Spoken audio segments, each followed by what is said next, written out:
Hello, hello, hello! Bem-vindos de volta à selva. Gente, primeiro de tudo, muito obrigada. O retorno aqui tem sido incrível. Eu tô muito feliz, assim, do que a gente tá construindo juntos. Principalmente, eu já tinha falado pra vocês, eu fiz o Selva nos moldes do que eu consideraria muito bacana se eu estivesse começando em sustentabilidade agora. Inclusive, pra gravar o Selva pra vocês, eu também estudo. E aí, eu fico muito orgulhosa porque tudo isso que tá rolando aqui é 100% orgânico, me perdão o trocadilho, mas ainda não tem mídia paga, né? Então é só no boca a boca mesmo. Obrigada de coração. A princípio, esse podcast, a gente começou com um experimento, né? Então eu compartilhei com alguns amigos, tipo um grupinho de teste. E recentemente que a gente lançou oficialmente, né? Mas, para minha surpresa, desde o início, o número de reproduções já era bem acima do meu grupinho de amigos. Então, parece que o povo achou a gente aí no Spotify. Gente, animal, brigadão e vamos em frente, tá? Para quem tá chegando agora, sejam muito bem-vindos à selva. E se você não ouviu os primeiros episódios, aí depois desse aqui você já pula pra lá pra você poder entender tudo desde o comecinho, literalmente, tá, gente? Porque o primeiro episódio, o início de tudo, começa com o nascimento, o surgimento do Homo sapiens. Antes de começar o episódio hoje, eu tenho uma errata a fazer, nossa primeira errata, gente. O Selva divulgou uma informação incompleta, tá? Então eu gostaria de corrigir. No capítulo O Domínio, a gente mencionou as contribuições dos estudos astronômicos de Nicolau Copérnico, tá? Reconhecendo ele como um grande pioneiro, o que é verdade. No entanto, chegou aqui no nosso conhecimento a história de uma cientista que já realizava estudos astronômicos antes de Copérnico, tá? Então, para complementar essa informação, a gente apresenta para vocês Hipátia. Hipátia, ela não foi apenas a maior filósofa da sua cidade natal, Alexandria, mas também uma das mentes mais brilhantes da antiguidade tardia. Ela nasceu em 360 depois de Cristo. E foi num cenário de muitas transformações políticas e religiosas que Hipática recebeu ali uma educação excepcional sobre a orientação do seu pai, Tião, tá?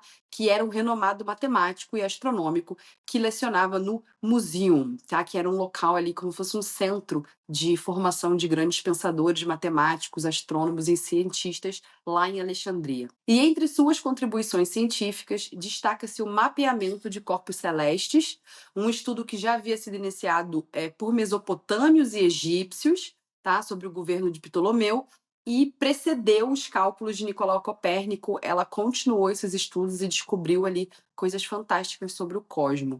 E relatos indicam, pessoal, que o fim de Hepática, infelizmente, não foi um final feliz.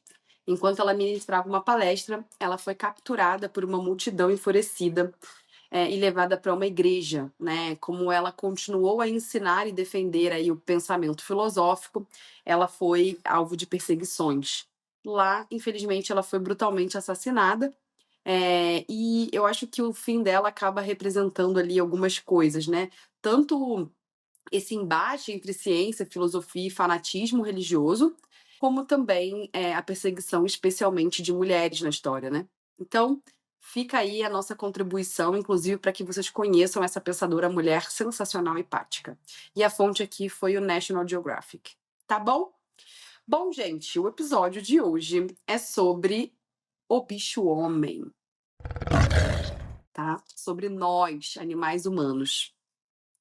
Depois da gente explorar todos os processos que nos trouxeram até aqui, queremos entender qual é o potencial humano para resolver esses desafios que criamos. Além disso, lá no início, eu disse para vocês que o Selva não seria mais um canal que iria espalhar polêmicas, né, e deixar vocês ansiosos, né? E eu venho tentando fazer isso aqui. Eu foquei em trazer dados sempre o máximo que possível, né? Porém, é um assunto que é urgente e que muitas vezes é preocupante, né? Então, hoje eu trouxe uma reflexão diferente, tá? Ao longo da história, a humanidade demonstrou uma notável capacidade de resolver desafios, de inovar e de transformar a sua realidade. Ou seja, não foi só pisada na bola, né, gente? A gente também mandou bem aí em várias coisas.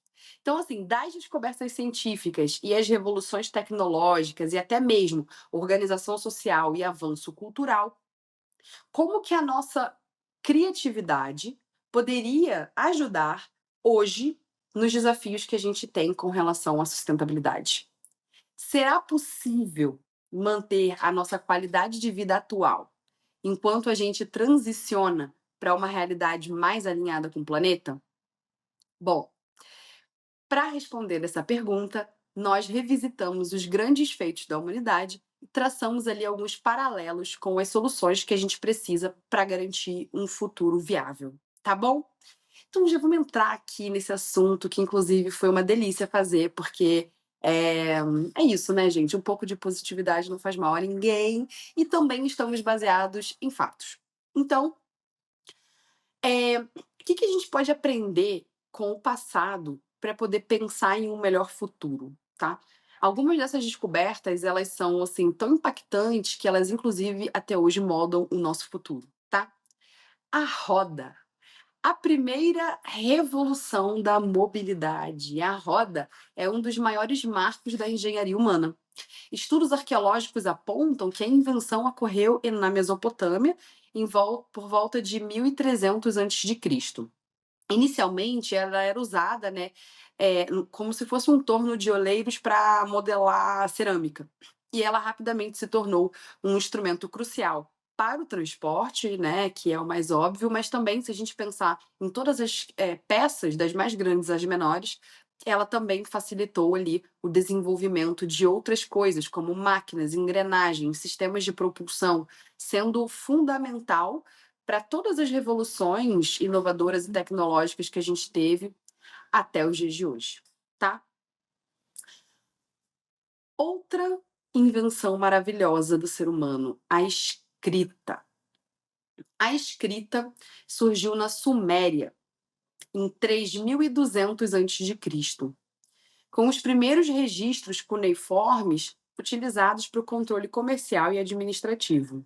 Mais tarde, os egípcios desenvolveram os hieroglifos e os fenícios criaram o alfabeto fonético, né, que influenciaria depois o nosso mundo ocidental.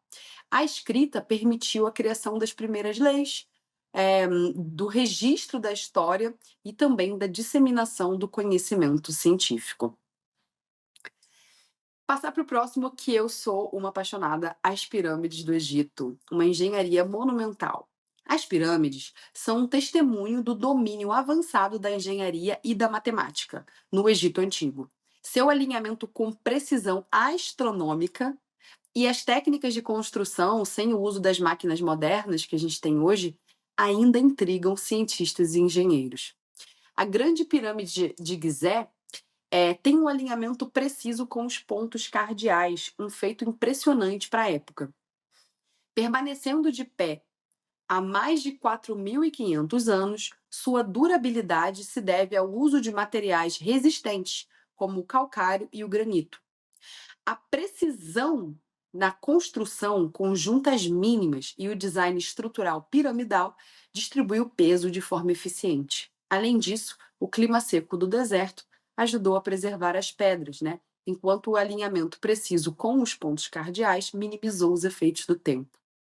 Comparado, né, às construções modernas que deterioram em poucas centenas de anos, as pirâmides são um testemunho do conhecimento avançado dos egípcios e um bom exemplo de engenharia e arquitetura duradoura. Gente, e a invenção da lei, que foi a base da organização social? A invenção da lei, ela vem do Código de Hammurabi, há cerca de 1750 a.C. Foi um dos primeiros sistemas jurídicos documentados. Foi criado na Mesopotâmia e estabeleceu um conjunto de regras escritas para resolver disputas e padronizar punições, estabelecendo princípios como a proporcionalidade das penas. Lembra do olho por olho, dente por dente? Isso foi um avanço, tá, gente? Porque na época eram coisas assim completamente desproporcionais. Então, se eu fizesse um mal para você, você vinha e matava minha família inteira. Então, o olho por olho, dente por dente foi um avanço, né? Falava de proporcionalidade. E o Código de Hammurabi influenciou as legislações modernas, como o direito romano. Hoje, a gente vê importantes acordos internacionais e regulamentações que emergem ali até de um novo campo do direito, né? Regulamentando o uso de recursos naturais e a responsabilidade ambiental de empresas e governos. O microscópio do século XVII, a descoberta do invisível. O microscópio, ele revolucionou a medicina, né, ao revelar ali micro-organismos, permitindo o desenvolvimento de vacinas, antibióticos e controle de doenças. Além disso, impulsionou a agricultura sustentável, né, que tem ali a questão dos biofertilizantes e biopesticidas. E ajudou também a monitorar a qualidade da água e a biodegradação dos resíduos. Vê que hoje, para a saúde humana, a gente tem ali avanços muito importantes, né, gente? Antigamente, sem o uso de microscópios, a gente não tinha como saber nem sequer se uma água era própria para consumo ou não. E isso contribuiu para avanços em biotecnologia, como os biocombustíveis, né? E a sua aplicação continua sendo essencial para o entendimento da vida. Passamos para a descoberta da penicilina em 1928. Os antibióticos, gente, eles revolucionaram a medicina, isso vocês já sabem. Mas eu não sei se vocês sabem que eles vêm, a sua origem é em fungos e outros micro-organismos. O primeiro e o mais famoso, né, que é a penicilina, foi descoberta em 1928 por Alexander Fleming. Ele observou o fungo Penicillium notatum e percebeu que o fungo inibia o crescimento de bactérias em uma placa de cultura, tá? Fungos e bactérias competem naturalmente por espaço e nutrientes no meio ambiente. Então, para sobreviver, alguns fungos desenvolveram mecanismos de defesa química, produzindo ali substâncias que inibem ou matam bactérias. Então, um exemplo de como que ao observar a natureza, descobrimos algo que salvou milhões de vidas. Depois passamos para a invenção da geladeira, né, a conservação dos alimentos. O ser humano sempre teve formas de conservar os alimentos, né, formas naturais, mas realmente a invenção da geladeira revolucionou a forma como a gente armazena alimentos, reduzindo ali desperdícios e melhorando a segurança alimentar. Então, quando as pessoas têm ali mais recursos, né, ou têm uma maior oferta no mercado de alimentos, elas podem guardar para períodos mais difíceis. E isso mudou tudo, além de muitas outras aplicações dos sistemas de refrigeração em geral. O primeiro sistema de refrigeração artificial foi desenvolvido por Carl von Linde no final do século XIX, tornando-se essencial para a preservação de alimentos e medicamentos. Hoje, a refrigeração é indispensável para o comércio global de alimentos e a redução de perdas no transporte. Outro exemplo aqui relacionado à medicina, sensacional, que salva vidas, as vacinas. Ali no final do século XVIII até o século XX, inclusive hoje seguimos desenvolvendo vacinas, né? Desde a primeira vacina contra a varíola, criada por Edward Jenner, até as vacinas modernas, né, contra doenças aí que a gente inclusive viveu há pouco tempo, o Covid-19, a imunização em massa tem sido um dos maiores avanços em saúde pública. E, gente, nunca antes na história a humanidade foi capaz de frear uma epidemia global em tão pouco tempo, como no caso da Covid-19. Historicamente, as vacinas demoravam décadas para serem desenvolvidas, testadas e distribuídas. Por exemplo, a vacina contra o sarampo demorou tipo 10 anos para ser criada e aprovada. No caso da Covid, o processo foi concluído em menos de um ano, graças a avanços na tecnologia, que a gente tem hoje uma tecnologia nova, que é o RNA mensageiro, né, que permite ali a criação de vacinas rapidamente adaptáveis.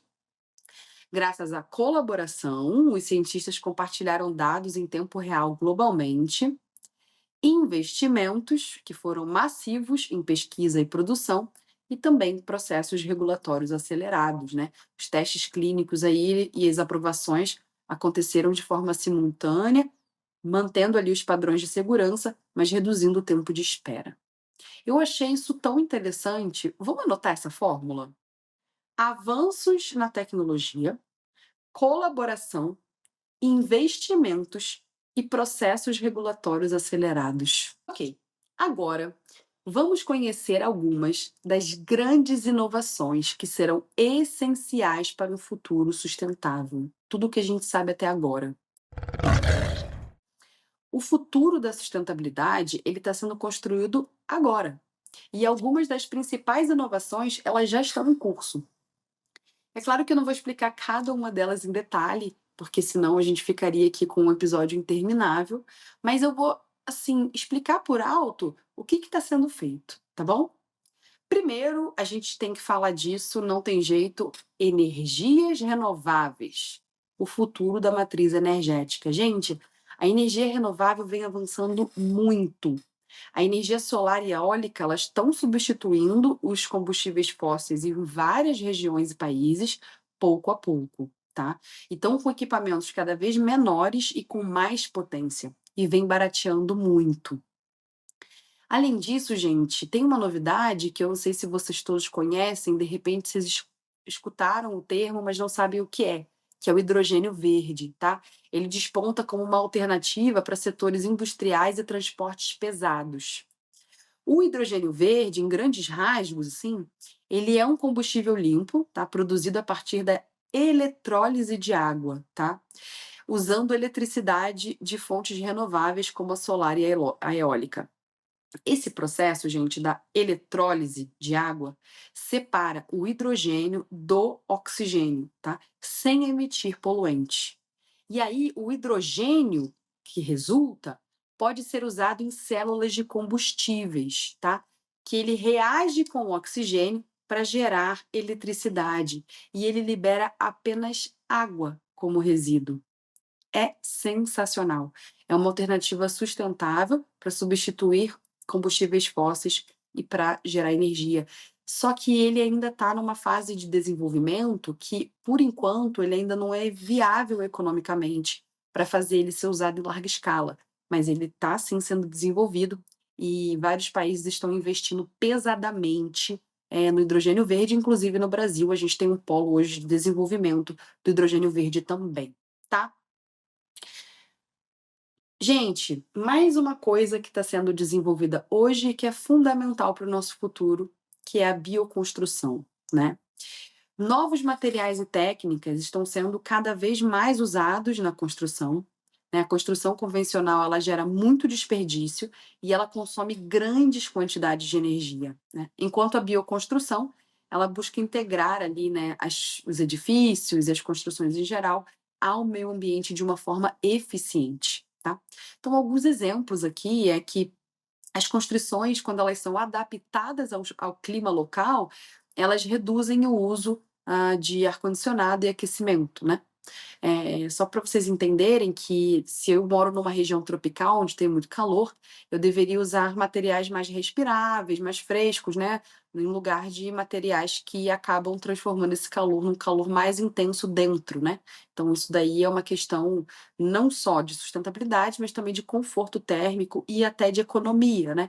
E você utiliza menos ar e menos aquecimento no caso de um lugar frio.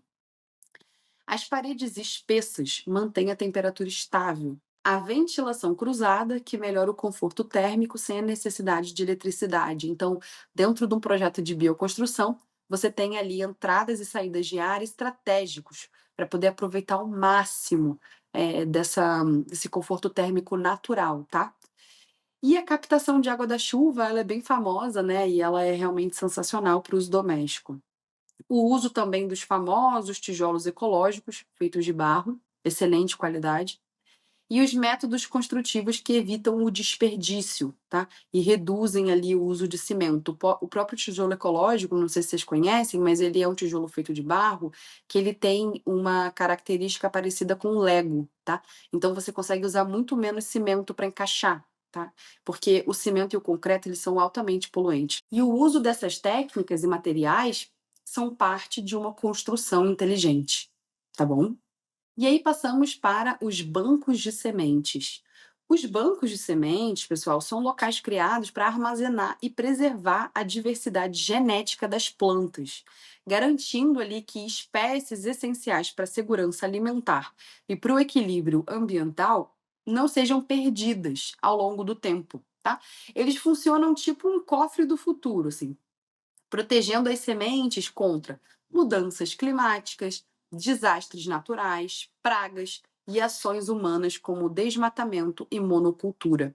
Sem querer me estender muito, mas a monocultura basicamente é quando a gente decide plantar um só tipo de vegetal ou um só tipo daquele vegetal. Por exemplo, é muito mais fácil para agricultura convencional que só exista o milho amarelo. Então eu só planto milho amarelo, sei lidar com ele tá ali, ele que eu vou vender, ele que eu vou disponibilizar para o consumidor.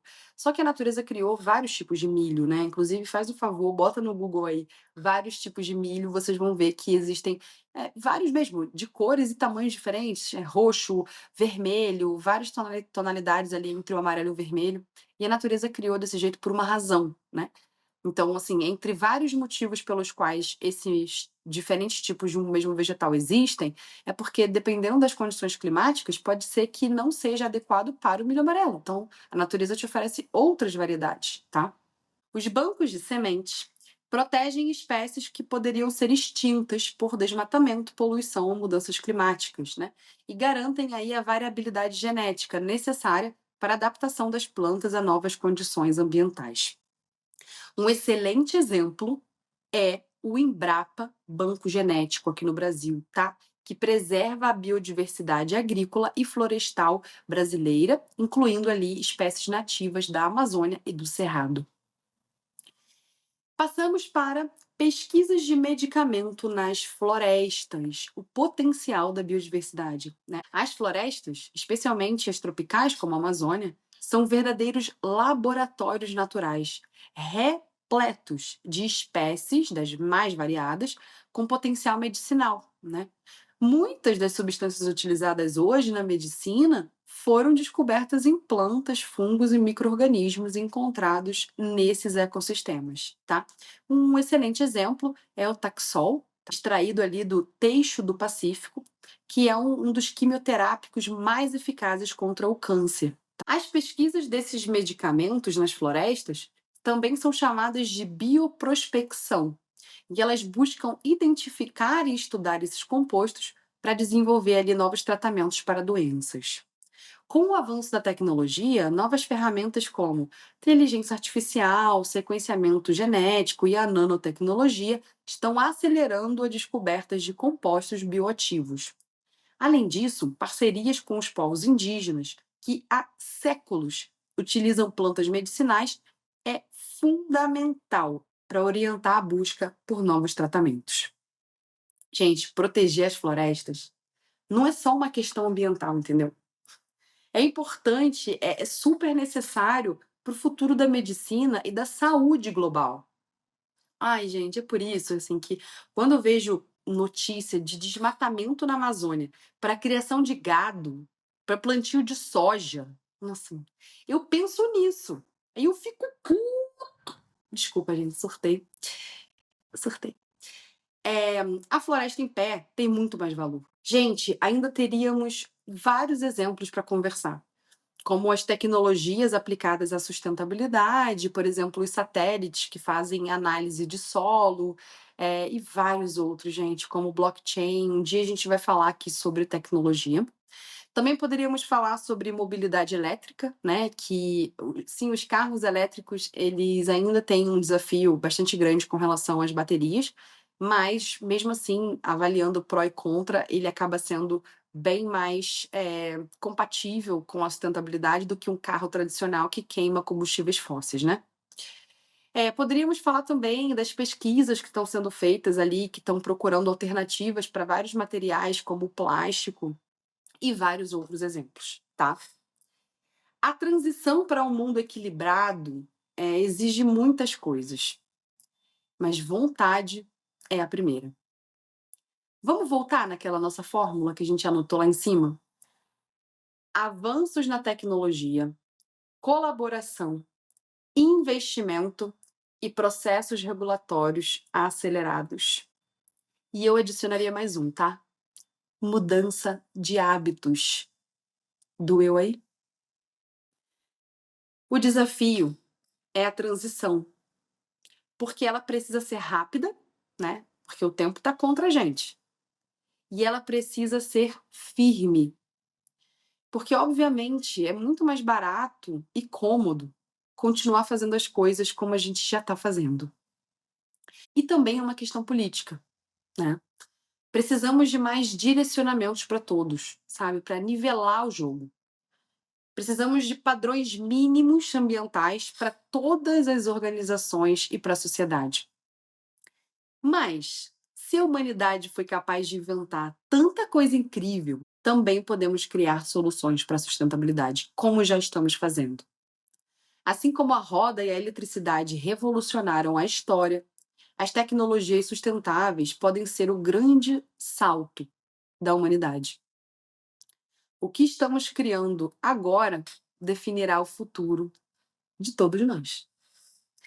Gente, se você chegou aqui no final do episódio, saiba que você é parte do nosso grupinho de selvagens e eu tenho uma mega novidade. Agora, você poderá também acessar os episódios do podcast na versão escrita, isso mesmo, lá no Substack do Selva. Lá você vai encontrar quinzenalmente conteúdos democratizados sobre sustentabilidade. A princípio, serão versões dos episódios daqui do podcast, só que com muito mais detalhes, fontes, recomendações e tal. Tudo bem explicadinho, de um jeito que não daria para fazer aqui, né? Senão o episódio ficaria interminável. Gente, imagina esse episódio de hoje com imagens, esquemas, gráficos, números. Ai, credo, que luxo! Estamos refinando. E você também pode querer, de repente, ouvir o podcast e ler junto, para absorver melhor ali como um verdadeiro selvagem CDF. Ou, de repente, ouvir primeiro e depois consultar o texto, né? Caso você queira relembrar alguma parte, sem precisar escutar aqui tudo de novo. Ou simplesmente ler, né? Se você ou alguém que você conhece prefere nesse formato, agora tem a opção escrita também. Manda para essa galera.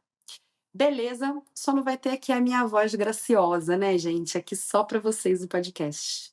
Tá bom? O link tá na descrição. Beijo!